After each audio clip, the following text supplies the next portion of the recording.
সবে 18-য় পা দিয়েছি। কলেজের প্রথম দিন। বুকে কিছুটা ভয় আর অনেকটা সাহস নিয়ে বেরিয়েছিলাম।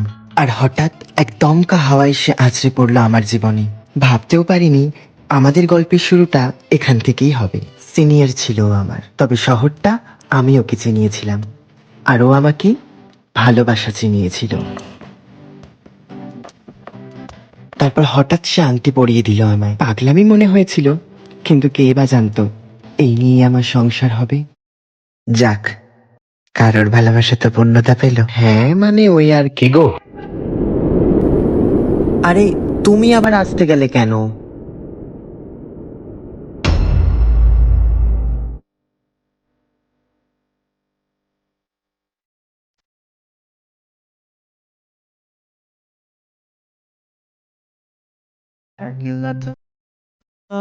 तुम हो